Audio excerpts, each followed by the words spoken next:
Hey everyone, welcome to The Zest, the official podcast of Orange Coast Magazine. I'm Chelsea Ranieri, and today's guest is someone who grew up right here in Orange County and is now making history on one of the biggest stages in sports. He's a broadcaster for the Los Angeles Dodgers and the first Asian American play-by-play announcer for a Major League Baseball team, as well as an NBA TV host. He's been named to Forbes 30 Under 30 and has called games from some of the most iconic broadcast booths in the world. I'm so excited to have him with us today. Please welcome Steven Nelson.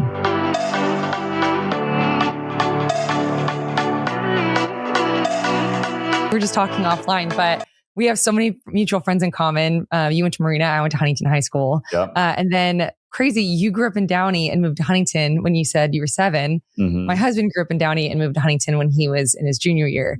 So There's just so many things in common. So cool. Yeah, definitely. So, I was born in Long Beach and, grew up in Downey. I went to, I don't know if it's still called this, but it was Spencer V. Williams Elementary. I'm pretty positive I would have went to Warren because Warren was right there had we stayed in Downey. But my family had a home in Huntington, like going back to the 70s or whatever.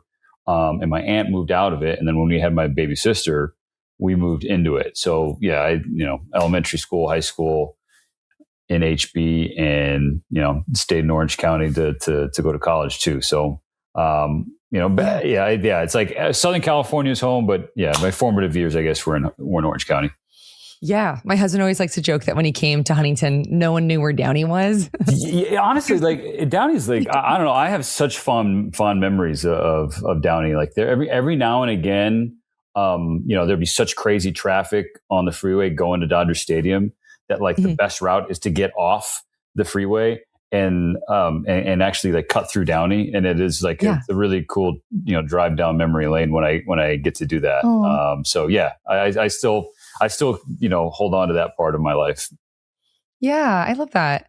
Well, you shared that you went to Japanese community night at Dodgers Stadium when you were 8, and I saw that you still have the plaque, which is really cool. Yeah. So how did moments like that shape your connection to baseball early on? So I think, for me, my story as it relates to baseball is very common. It's the father-son bond. I wanted to be like my dad in every way. And so what he liked, I wanted to like. The teams that he rooted for, I rooted for.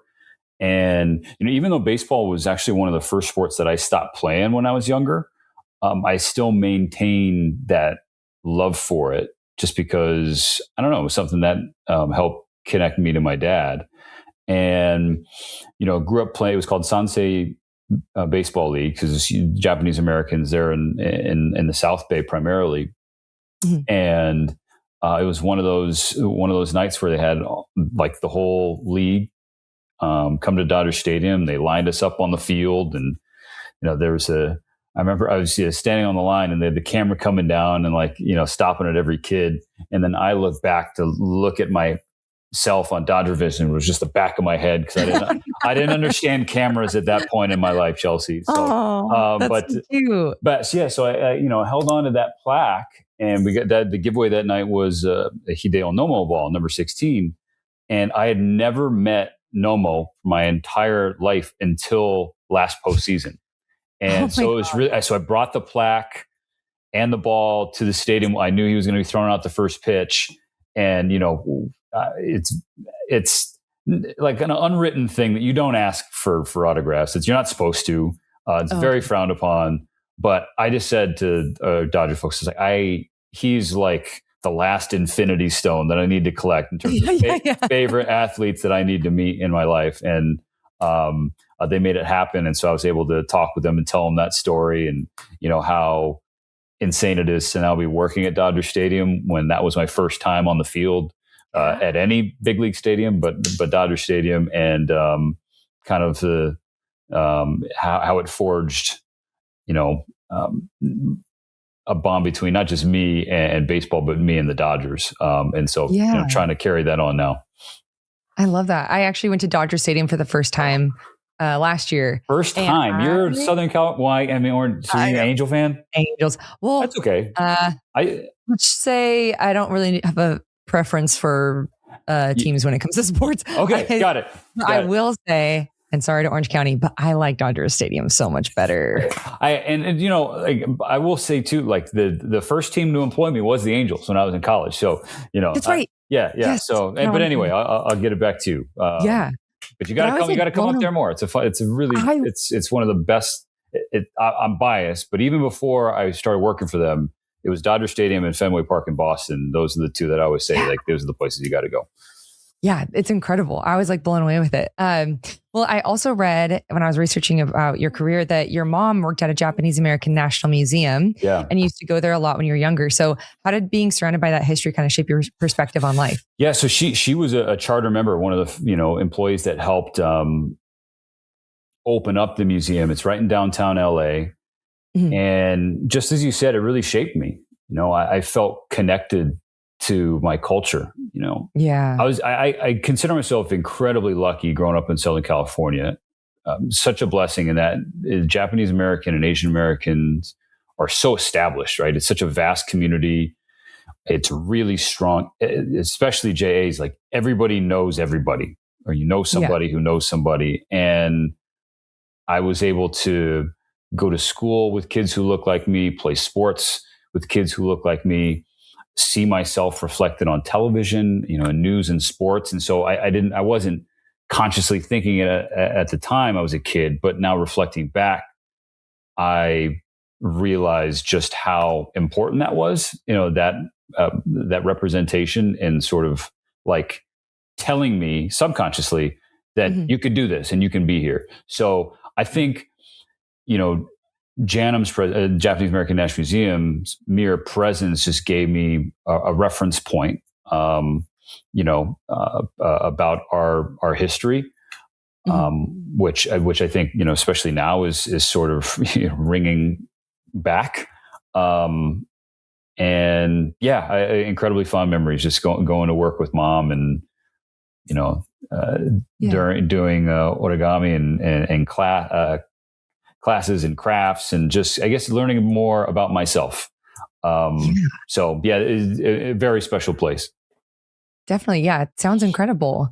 What first drew you to sports broadcasting, and when did you first realize that was something you wanted to pursue? Yeah, I think, again, I like 99% of kids, like, I grew up wanting to be a professional athlete.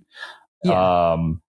And so I played a little bit of everything, and I thought eventually got to a point where, it was like baseball and basketball, hockey, golf.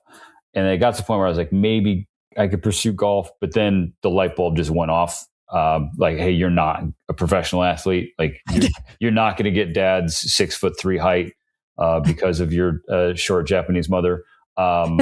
It's just not going to happen for you. So we got to find a different pathway. But, one of the adages that my parents tried to tell me, like many other kids out there, is like, you find something you love, you never work a day in your life, right? The old cliche. And cliches are cliches because oftentimes they're true.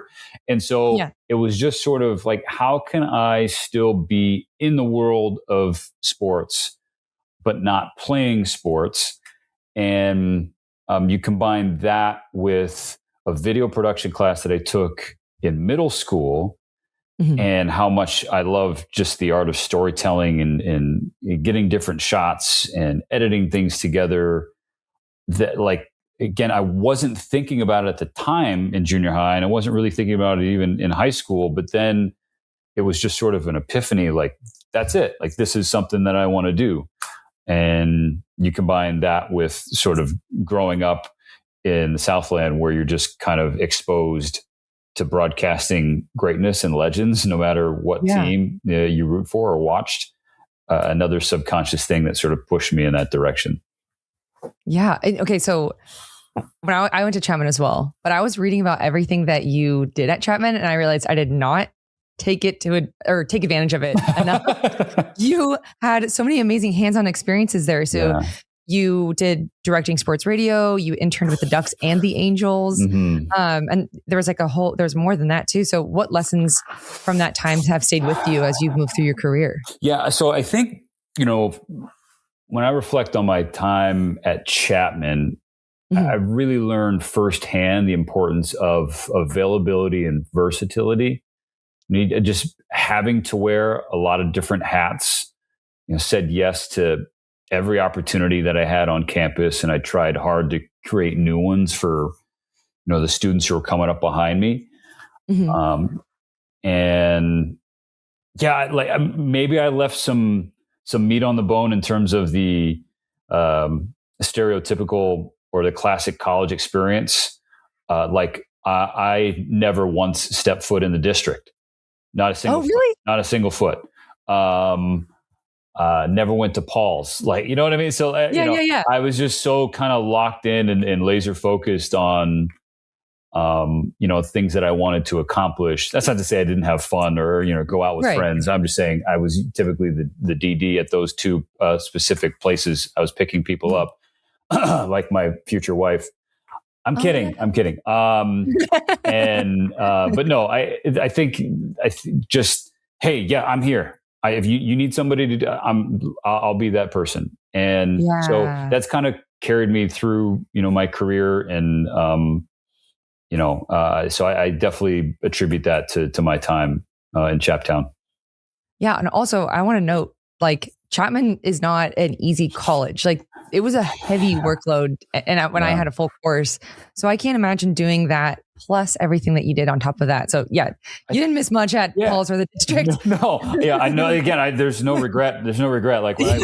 When I go back down to Orange now, by the way, the circle is crazy now compared to when I was there and when you were there, because I knew you were just a couple years behind. So it's amazing. But zero regrets. Oh gosh, I would love to go to the Dirty D. No, I wouldn't. I'm fine. I'm fine where I'm at. But yeah, I think just seeing internships. All right, I'm just going to be all in on internships. And there was such a really cool network of people there at Chapman that helped open those doors too. So I will wave the Chapman flag forever because it was a really cool place to go. Yeah, go Panthers. Well, you mentioned the people. Mm-hmm. You said Bill McAtee's class changed your life. So can you talk a bit about who he is and what it was about his approach that was so inspiring? Yeah, Chelsea, that's that. So if we take what we were talking about earlier, how I was just trying to find a way to get involved in sports, didn't know quite how. In high school, I was, kind of looking at bigger schools. Northwestern was sort of my dream growing up because my dad's from outside Chicago, and that was a really nice school. So I just thought I'd love to go to Northwestern. I know they have an incredible, legendary journalism program, but I wasn't targeting Northwestern for that reason. I just kind of, Evanston's really nice. But I didn't know where I was going to go. I toured USC and I toured UCLA. And I did all the Pepperdine, SLO. And I just never really felt at home at those bigger schools. Mm-hmm. It was so my favorite for a while. The favorites were Pepperdine and SLO, San Luis Obispo, and then a family friend had her daughter's best friend went to Chapman and was like, "Hey, why don't you just go? It's 25 minutes away. They have this amazing film school that they just opened up. You just go." And so we met, did the tour around campus, and just sort of fell in love with the place. It was this is really crazy. And then got hooked up to, hey, why don't you just come and sit in on this class? It's taught by Bill McAtee. Bill McAtee at the time was an adjunct professor. Was a longtime broadcaster for CBS Sports. One of the best talents that CBS had. He's since moved out of the industry, but he was covering the Masters every year and all CBS golf, all their major coverage. So I saw Bill a lot on television. It's I get to go sit in on a class with Bill McAtee. That's really cool. So cool. So you're sitting in at Dodge and you can smell the fresh paint. The cameras had just been delivered. There was still tape on them. And I was just blown away by the access. I was I can get this sort of knowledge from someone I'm aspiring to be right away. I don't have to, USC, if I wanted to go to Annenberg, I'd have to take GEs for 2 years and earn credits and then try to get into Annenberg. I can get a camera and a microphone day one here. Yeah. Like, this seems too good to be true. And it turns out it wasn't. It was real. And so that, like, Chapman went from not being even on the radar to the top of the list like that. And I attribute it to, that visit and sitting in on Bill's class, and, stayed in touch with Bill for a long time while he was in the industry, and just a good human, and obviously an incredible broadcaster too. So thank you, Bill. Yeah. I had a very similar experience to you as well when I first saw Chapman. I felt, at home. Yeah. I think I'd never really seen The Circle before. And I was like, is this Gilmore Girls? Yeah. I love it immediately. Yeah. And then you get to look, it's the Plaza, not the Circle. No, it's the Circle. It's the Circle. Yeah. No, it's just, it's a great place. Definitely. Well, you said, you kind of hinted at this earlier, but you met your wife at Chapman. I did. And she's gone on to win 2 Emmys, power couple. So how did you guys meet? Yeah, that's the running joke that I make is wife 2, me nothing in terms of Emmys. So Corey was she was a PR advertising major who had transferred in from, she's from Arizona originally. So she transferred from out of state to Chapman, and then decided to add a double major. And thank goodness she did, because then she had to come back for one extra semester. And it was in that semester we were a part of the same class. It was Nightcap. It was like a late night variety show that we did out of Dodge. And that was my sophomore year. She was technically a super senior. She's a couple years older. And so we met in class. Obviously I was, totally smitten, and dated for a while. Then she was, wanted to go do her thing. And so we stopped. That sucked.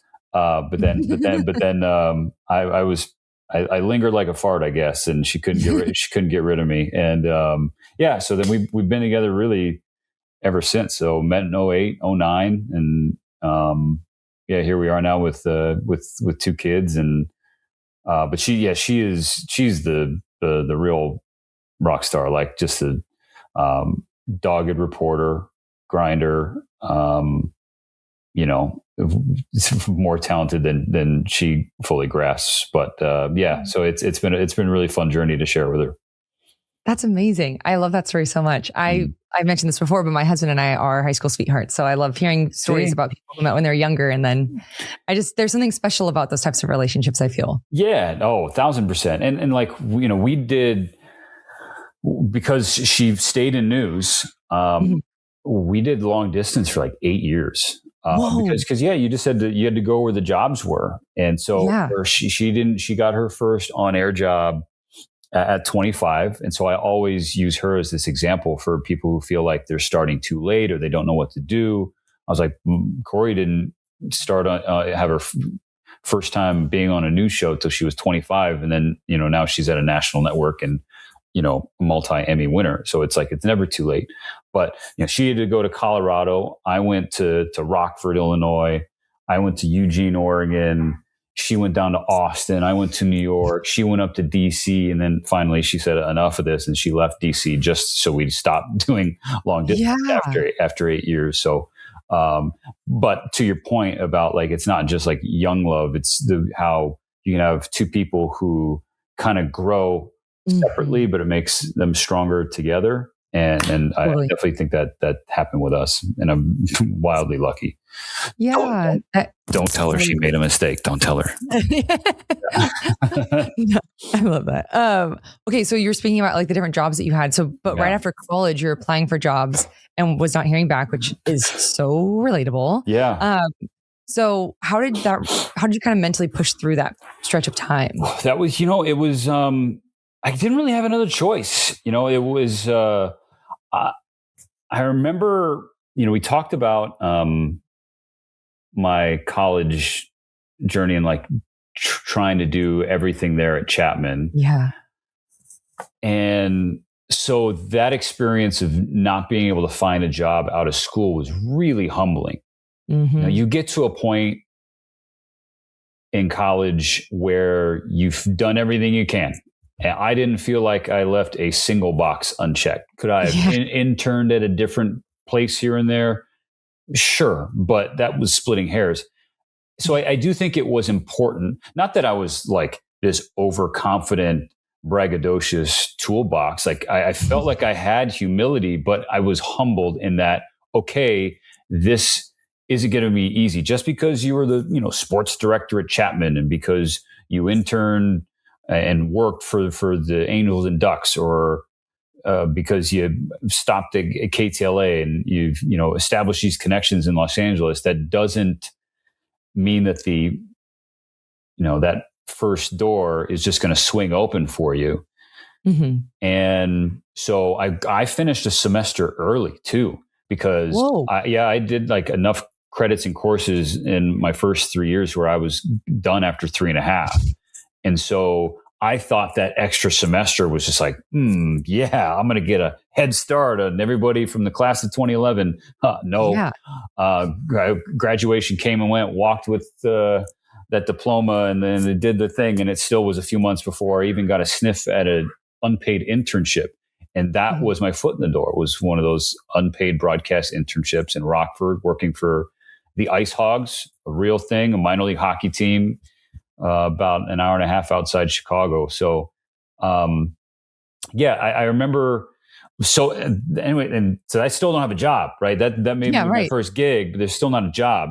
So I'm like sending DVDs. Yes, kids, DVD era. And I just missed the tape era, but like printing out resumes and writing cover letters and burning hundreds, it felt like thousands of DVDs, putting those into envelopes and sending those to news stations all over the country, or sending emails with YouTube links to these, hiring managers all over the country, and not hearing anything back. Again, was humbling. It was a shot to like the confidence, and it made me question. I was like, shoot, maybe, I don't know, maybe there's got to be a little bit of a pivot here. Maybe I'm not built for the on camera behind the microphone side. Maybe I finished that season with Rockford, still was applying through that internship, still nothing.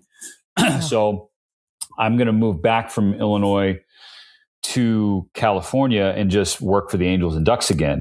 Mm-hmm. And I make a pit stop in Grand Junction, Colorado, where Corey was working at the time. And I sent an email off like I had done hundreds of times before. And then I was there for like a week. So I sent that email pretty early in the trip. And like 3 days later, I got a call. And then 2 weeks later, I'm driving up the 5, moving to Eugene. So it took a long time, but then it happened really fast. And so because there was that humbling experience, and because it was far more difficult than I envisioned, that made it all the more gratifying. Mm-hmm. And it made me all the more hungry. And it really, I think, like, I just gave me a boost. And not that I wasn't motivated, but so that's that. I always tell young broadcasters or students like that, you're really going to learn. Like, people talk about just get your foot in the door. It's not that simple as just kind of sticking your foot out. Like, you do have to bust your tail for it. Yeah, really. And I appreciate you sharing that story, because I think, whether you're in graduating college or you're 20 years into your career, finding a different job or finding something is hard. Yeah. Especially now with the job market as it is. So I feel like it's nice to hear, even after you've done all these, you have on paper, you're like the perfect candidate for a position, and not hearing back. Right. Yeah. You feel, you're like, wait, what do I have to do? And people will tell you, you need more experience. And you're like, how do I get it? Get me the experience. Right. You know what I mean? But like, another takeaway that I had, which I didn't know at the time, was, you're looking at it, we're looking at it through our own lens, like us, what did I do wrong? But really, maybe they, instead of a dark featured male, they wanted a blonde woman. You know what I mean? It could be just as simple as that. So it really, you don't beat yourself up is kind of the point, and don't start to question yourself. It's just that the majority of the industry, this stupid business that we chose, is luck and timing. And my career was certainly evidence of that. And it just took me some time to learn that. Yeah. Well, as you mentioned, you had your first big break in Eugene, Oregon. Yeah. And you even turned down a news anchor role to stay in sports. So what did that experience teach you about trusting your instincts early in your career? Chelsea, great research. That is, yes. So I was working at KEZI, it was the ABC affiliate in Eugene, Oregon.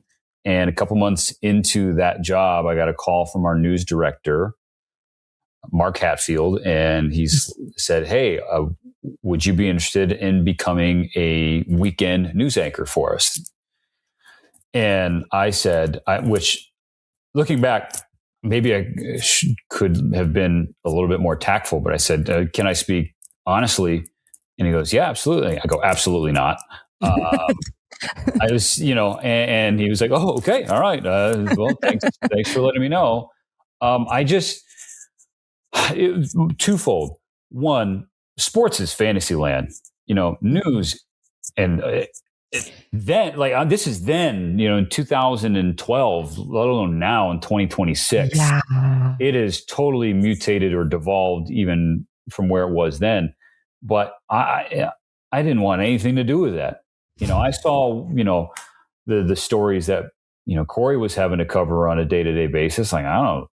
No, I'd rather I'll go to the football and basketball practices. I'll run around to these high school games on Friday nights. Like I'm good.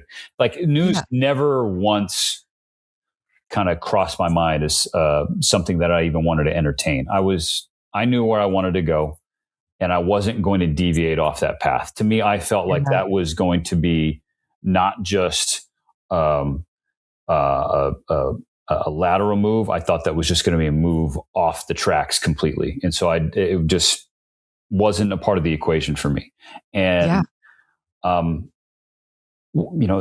something that I will say is if you're ever at one of those forks in the road, is you just got to play out the scenarios. You got to ask yourself, how am I going to feel if I say no to this? When the Ice Hogs kind of selected me, "Hey, we would like you to be our broadcast intern." And it was, okay, I'm basically going to pay out of pocket to move to Rockford, Illinois, which at the time was like top 10 in murders per capita. Mom wasn't thrilled. But my grandparents were like a half hour away. So I was like, yeah, it's fine. Or do I want to stay here and try to make it work and get an actual job and just kind of, do the side gig to make money and keep sending out reels? If I say no to the Ice Hogs, how am I going to feel? And I was like, I think there's going to be some regret. So I went. Eugene, when they finally called, granted, if that was after a million rejections, so it was an easy yes, but it was, okay, but is Eugene the right opportunity? It was a 3-man sports department. I'm going to be, bottom of the totem pole. Yeah. If I say no, I may kick myself forever. So I went, and so on and so forth. When you come to that fork, play it out and try to envision it. It doesn't mean you're always going to be right. You're not going to bat 1,000, but that has really helped me in my career. And so, that in terms of, you said it, following instincts and trusting them and living with the consequences, whether you find success or you find failure, at least you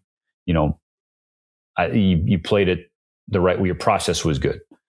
Yeah. And you found success. I'm like, your career like accelerates after that. You said no. You had the Bleacher Report, Forbes 30 under 30, MLB Network, NHL Network. So looking back, what skills or habits helped you rise at that moment?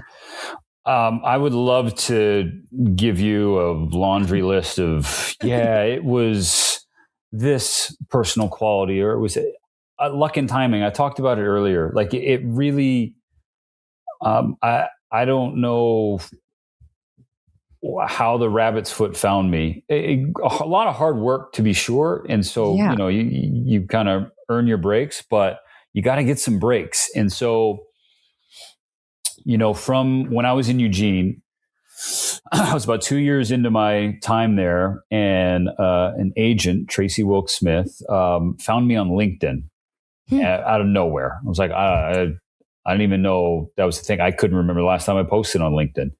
And so I sign on with them because you're like, okay, get an agent. And within 6 months, I had 2 auditions. The first one is at Bleacher Report. So I'm, going from Eugene to New York in a hotel right next to Central Park. And I'm like, why am I here?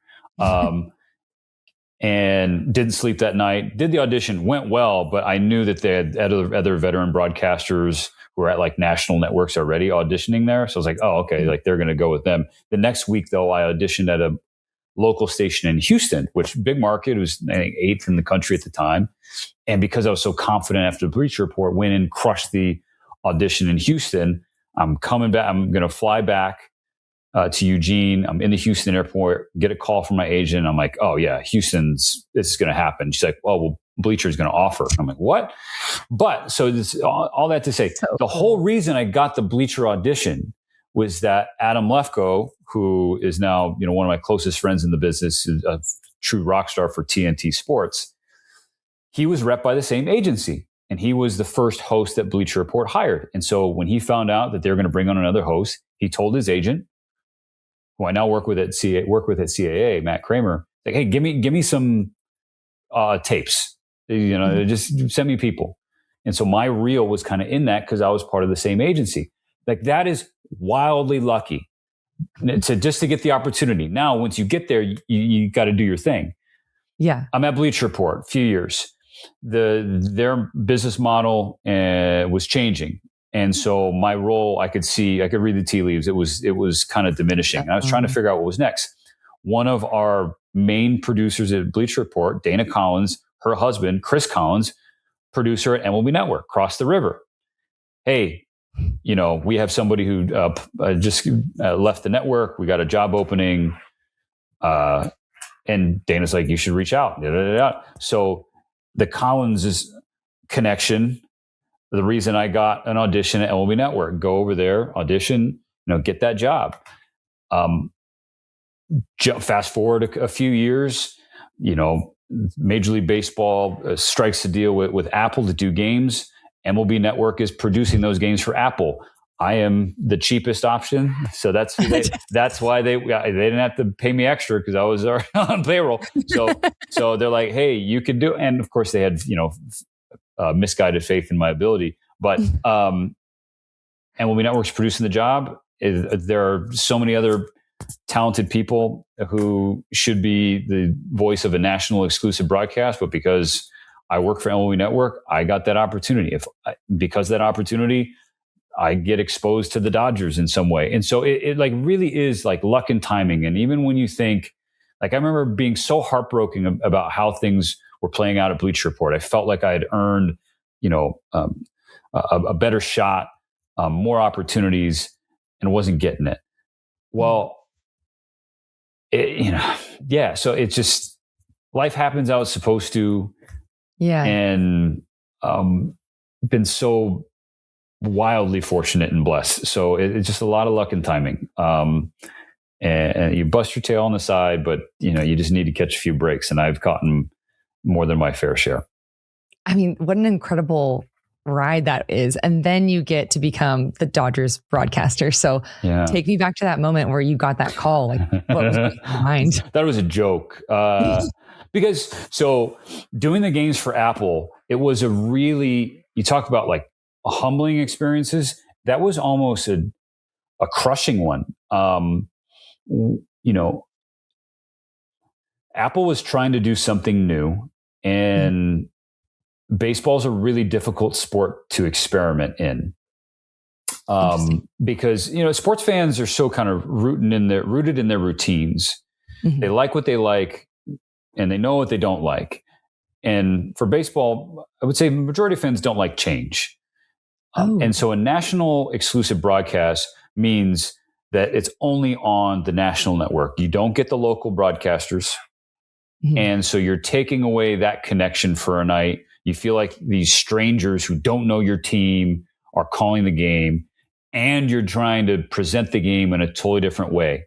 And so it was really difficult to be a national sort of punching bag. And I had totally zapped my confidence. It was the lowest I've ever been in my life professionally. I got to the point where I was just resigned had resigned myself to the fact that I was not going to be a play-by-play announcer anymore. I am just a studio host and reporter and an anchor. I can't do play-by-play. I can't handle this. And in that season is when the Dodgers reached out. I got a Twitter direct message. It was like, no way. Yeah. From Eric Braverman, who's Dodgers broadcasting communications head. And it's like, hey, do you have time for a call? Yeah. And the question was, are you interested in joining the Dodgers broadcast team? To do what? Like, what do you want me to do? Are you watching and listening every week? I don't think so. Like, did you mean somebody else? Like, this is not meant for me. And he's like, no, like, it was real. So, that was the summer of 2022. So jump ahead a few months. And then it finally it's a real thing. This is reality. It wasn't just a sick, twisted joke that somebody was trying to play on me. It was, I remember when I knew that they were going to announce it on this day. And yet still when the announcement was made, I just remember sitting in our kitchen in New Jersey, like dumbstruck, frozen, like what is happening? Because for most sports networks, Chelsea, you got to understand, like they're all based out east. ESPN's in Bristol, NBC Sports is in Stamford, and Turner's in Atlanta. So I'm a West Coast biased kid, but you got to go where the opportunities are. And I've been on the East Coast for a decade, and so it was at the point we just had a kid. We just bought a house in New Jersey. I thought I was just going to have to be an East Coaster. Yeah, and now it was. You're going to be working for the Dodgers, one of the most iconic franchises in sport, and you get to go home and you get to be close to the family. It was, that was one of those days that you remember forever. Yeah, what a dream. And okay, as I was researching you, I was just hearing from my friends and my husband, like how amazing you are at what you do. So yeah, again, I ask, are they listening to the wrong? Are you sure? I don't know. No, my husband like literally pulled up. There's like different reels and clips of you doing during the World Series, and he's like, "Look at this! I watched this one." So, and as someone who's like, I'm not a sports person, but watching that, I was like, "Wow!" Like, no, you're incredible. So, for people like myself who don't watch sports or anything like that, like, what goes into being a play-by-play announcer? Can you kind of just give us a sense of like what goes into that? Yeah, so it's just like it sounds, play-by-play. You are providing the play-by-play description of what is happening in the game. There are totally different muscles for different sports. You're not going to call a baseball game the same way that you would a hockey game. And you're not going to call it the same way on one medium to the next. You can't do a game on radio the same way you would on TV, because when you're doing radio, you are people's eyes. And so on TV, I could not talk for an inning if I didn't want, because people were just watching the game. I could take a few pitches off during an at bat. Radio, especially in Southern California and in Los Angeles, people were getting in the cars now, and then they're turning on the radio now. So you don't know when they started listening. So you got to paint the picture. You got to tell them the time and the score. All right, 3-1 Dodgers, bottom of the fifth, 2 outs, runner on first.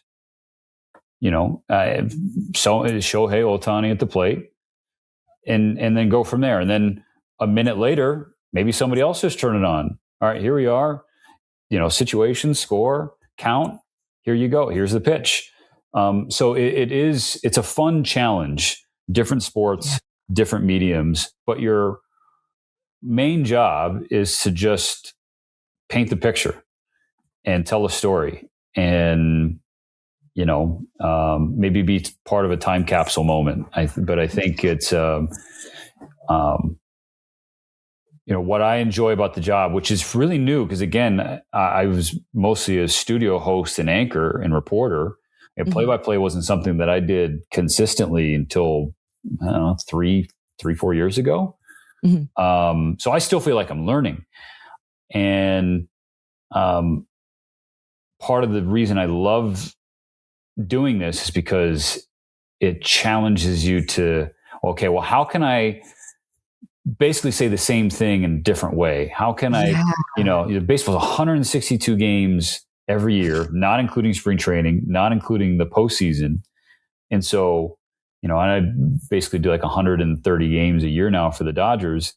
So, at least 9 innings every game, 130 games a year. Like it could feel routine, and you could feel like you could be saying the same things, but I like that challenge of, okay, well, how can I maybe have this conversation in a different way? How can I maybe, punctuate a big moment in a different way? So, using alliteration and different sentence structures, like that is part of the beauty of it. If you're going to liken it to an artist, like you're using different brushes and different colors to paint that picture. So that's the long and the short of, what the job entails. Well, I want to add, like, I'm sitting here thinking if I were just to try to do that, today, you have to know all the names of the players. Yeah. On both teams, right? Yeah. Yeah. Okay. Well, the rules. Yes. Yeah. Yeah. And the terminology for what exactly it is that they're doing for different sports. The way I can't even fathom how you're able to do that.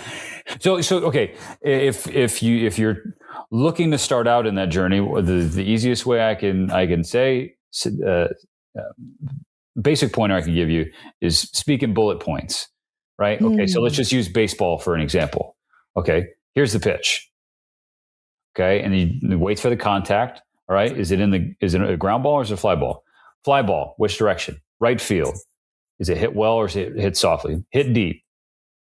Going back, outfielder. At the wall. Is it caught? Is it gone? So you're just speaking in bullet points, right? Here's the pitch. Ground ball, left side. Did it get through or was it stopped? Stopped it short. Throw to first in time. So you're just speaking in bullet points. And then as you get more comfortable with that flow, then you can sort of add your color in there. Add your flavor, add your personality, because that is important too, like making it your own. And so you don't sound like everybody else. Yeah.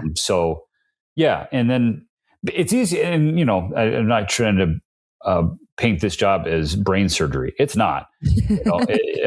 Again, we live in fantasy land, but, baseball, there's a flow. You have time. If you're doing a sport like hockey was a first sport that I started in, and the first sport that I did play-by-play for. That is a little different because you guys you got players hopping on and off the ice at any time. They're skating all around. And so a lot of that is sort of, body and number, jersey recognition, and you're kind of going off memory. But yeah, so it's, some sports are easier than others in that way. But hockey on radio is... I can't even imagine. Also, do you know the clip I'm talking about that went viral of you? You're jumping out of your seat. Yeah, okay. I stand up. What? I stand up a lot because it's you kind of feel the energy of the game. Sometimes the game is long.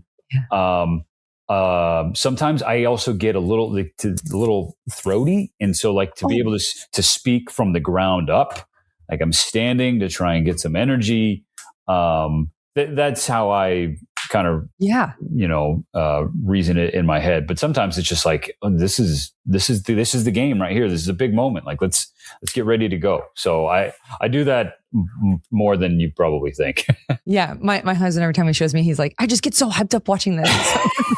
I appreciate that. Cause I never want to lose that, because that was the whole reason why it goes back to the beginning. Why I fell in love with the game. There was a shared passion that I had with my dad, and now I get to do this as my job, and I get to watch and call a big league baseball game for a living. And again, how stupid lucky am I? And how many people would kill to be in this spot? So savor it and make sure that passion comes through, because.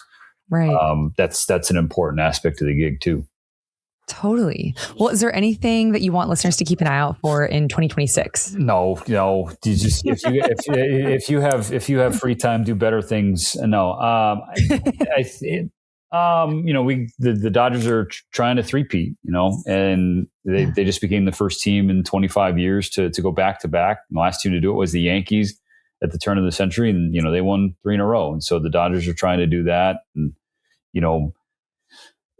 solidify this as the golden era of Dodgers baseball. So, I'm looking forward to this year. The Dodgers do an amazing job of putting back into the team. Fans are asked to, I think sports asks a lot out of fans now. It's to invest into being a sports fan. This is not just the Dodgers. This is all sports.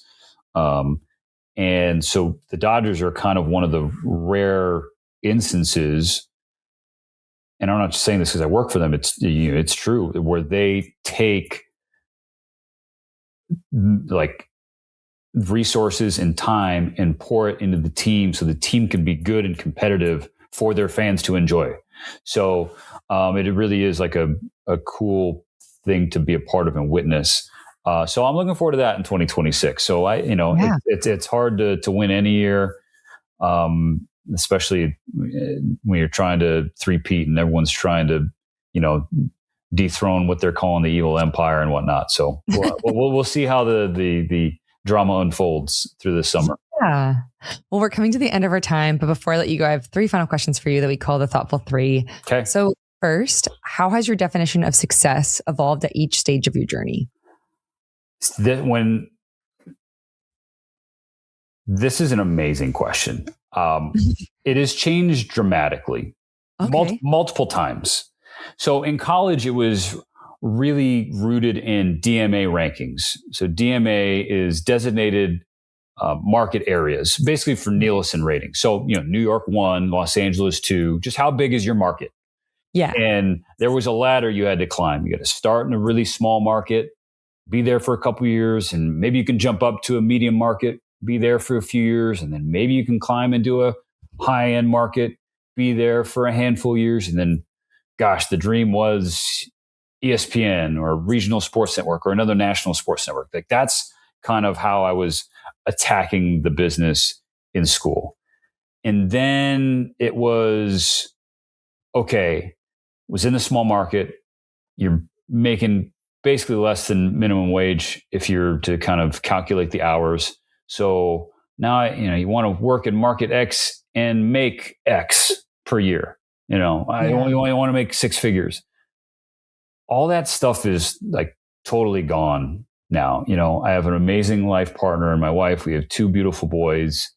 I've been fortunate to call back-to-back World Series runs for the Los Angeles Dodgers while doing it basically in my hometown. And I don't care that, I'm a backup broadcaster. I'm like happy to be on the team. It really is quality of life and being happy with where I'm at. And that's something I preach to kids too, is like, you got to be where your feet are. Like you can maintain your goals and aspirations for where you want to go. Mm-hmm. But if you aren't present and enjoying and savoring that day and that moment and the lessons and experiences that day brings, you're going to sell yourself short, and you're going to look back and realize that you left meat on the bone, or realize that you didn't soak it up the right way, and you might have some regret.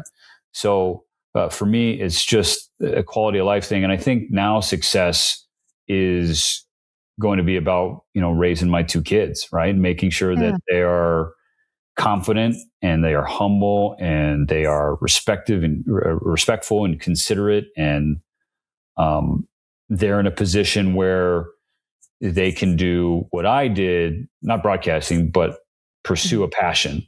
So I think that now is sort of the ultimate determination of success in my life, but it's very different from where I was coming out of Chapman.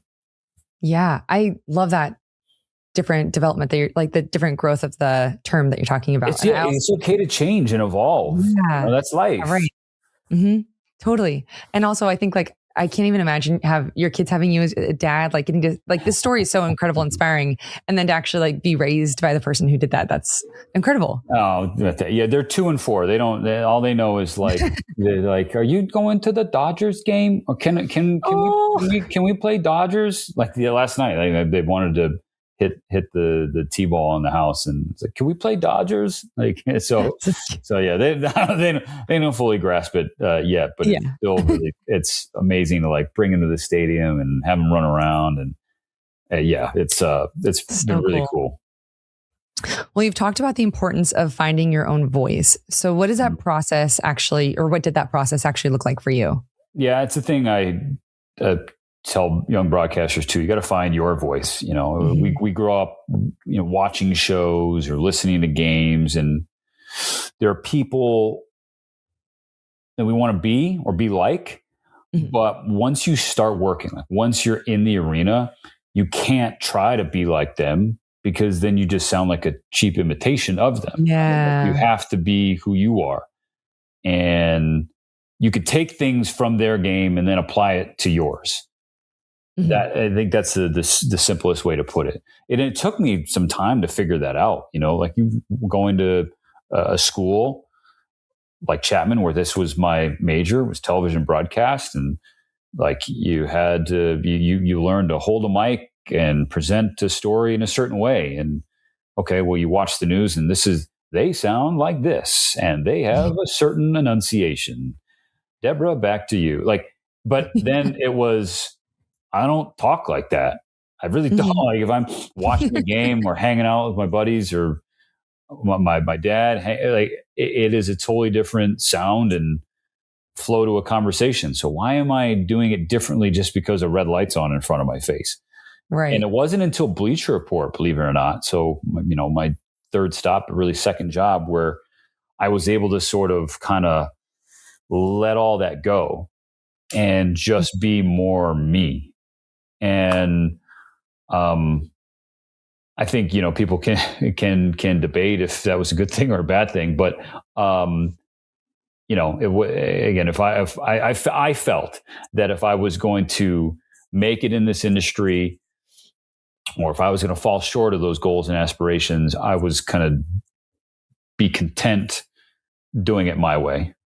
And, and so, that finding your voice is pivotal.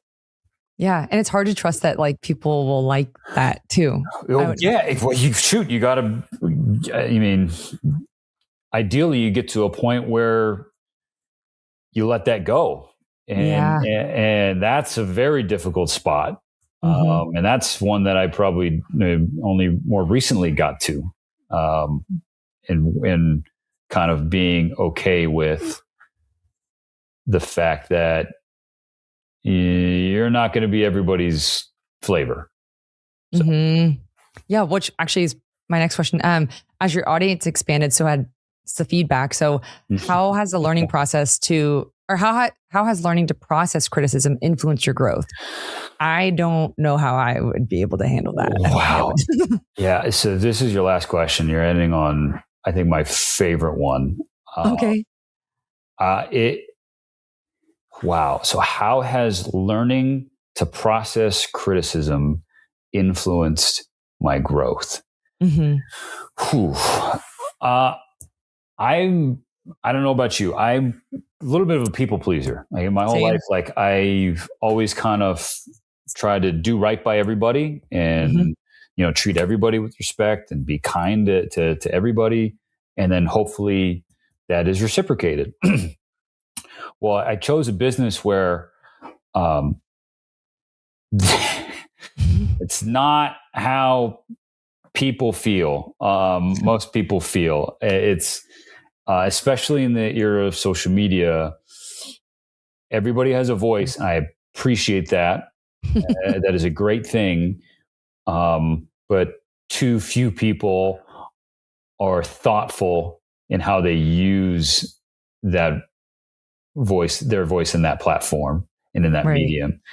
And so me being a people pleaser, growing through this industry, thinking like, okay, like maybe I have a show and somebody's watching, and then, they get a tweet or a comment on Instagram or Facebook or in any social media platform.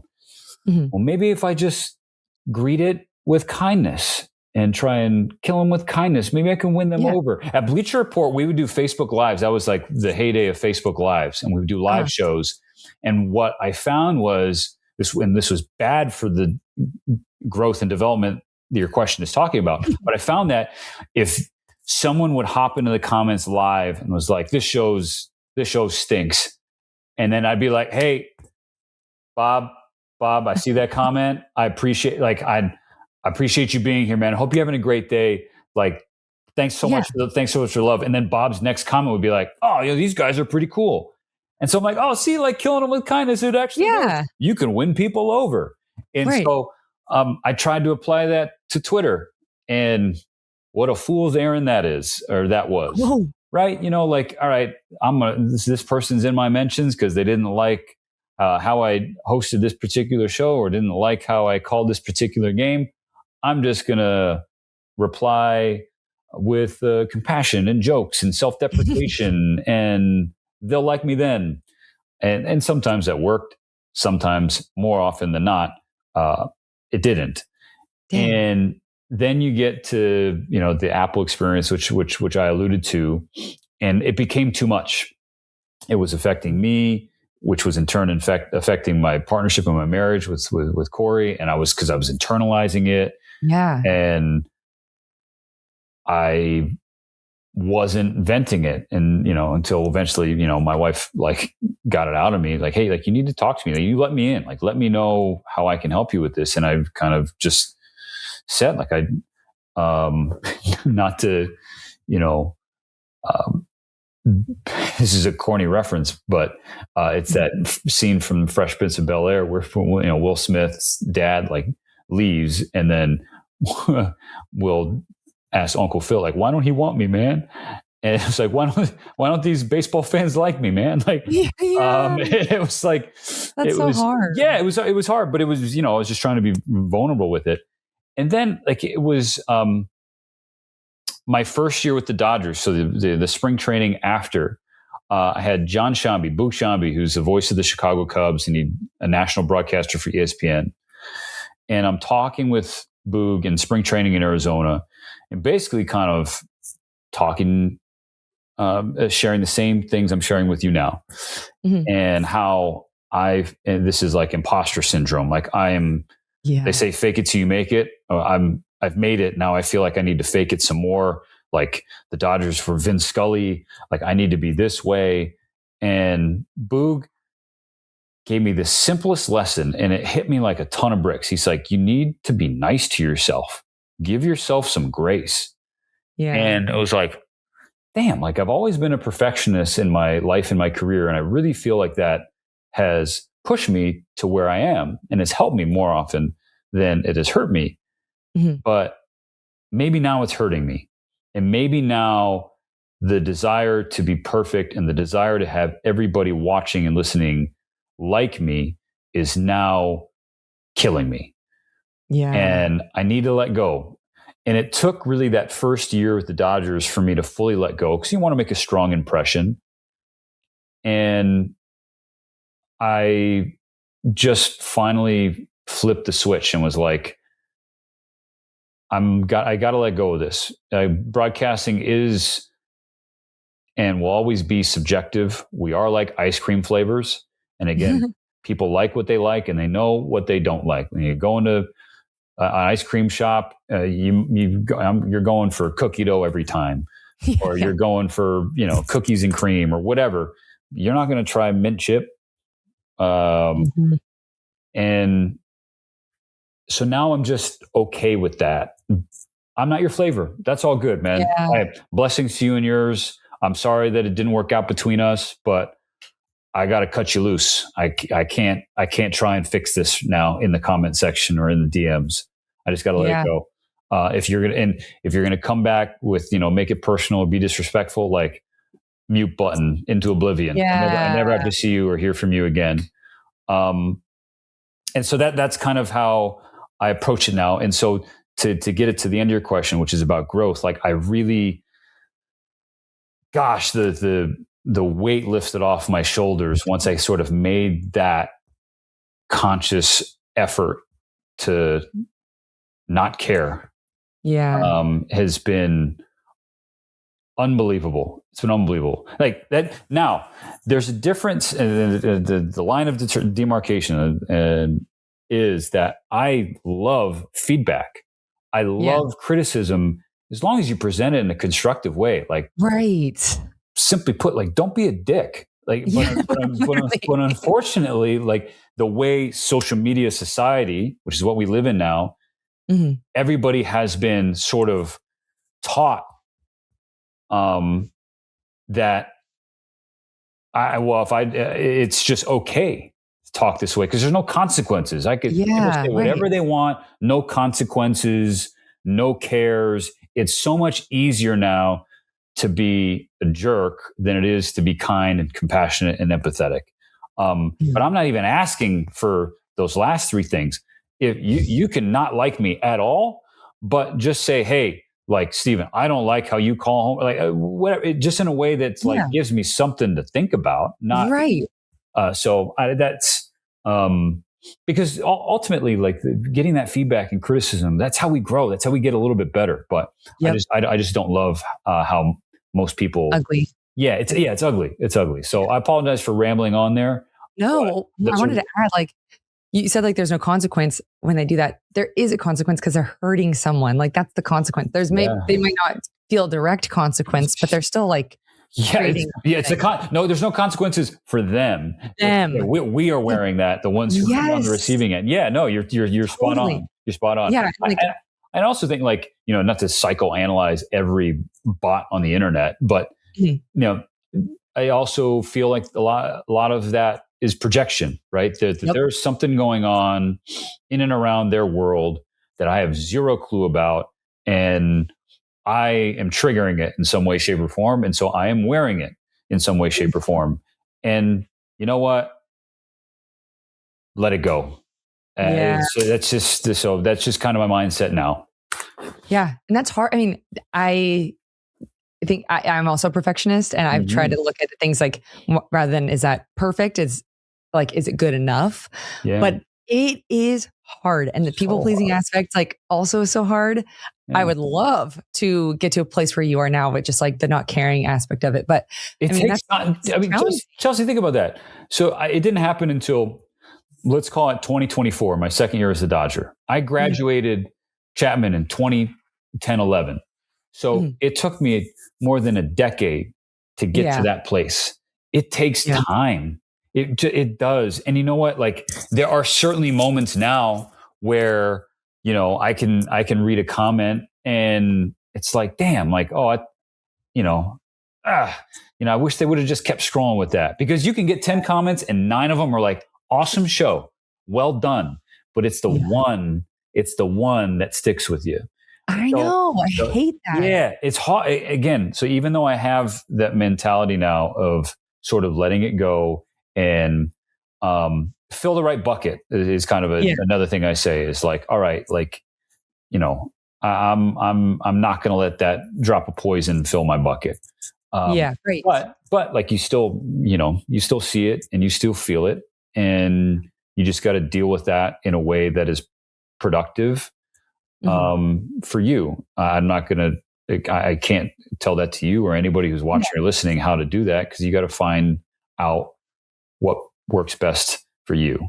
But it does take time. And I also think that I forget where I heard this from, but like, if every single person that you ever came across liked you, then you would be inauthentic. You wouldn't be your genuine self, because you can't please everybody, and it's just not possible. Yeah. So if people don't like you, then it means you are authentic. Some people don't like you. But again, like, I want to reiterate, every single person that I've told about this interview or who has requested to have you on from my friends, every single person has had nothing but amazing things to say. And I will say officially now that I am calling myself a Dodgers fan. There we go, Chelsea. There we go, Chelsea. No, I like, in the most sincere way I could say this is, I really do thank you for that. I appreciate that. I'd be happy to forward you some mentions that are the opposite of your husband and your friend's sentiments. But no, like you just find your people in this world, and not everybody's going to be your people, and it's all good. She's like, live like Keanu Reeves. You know what I mean? You know, it's like, you have to get to, I think the quote is like, I'm at the point in my life where I don't have time for people. If you want to say the sky is red, awesome. Have a blessed day. Like, you're making it easier for me. I don't need to put any time and energy into you. So yeah, right. Yeah. Exactly. Yeah. Well, thank you so much for doing this. This was such a pleasure getting to talk with you. I just am so inspired by your journey, and I can't wait for our listeners to get to hear this. Chelsea, thank you so much for having me on and for your time.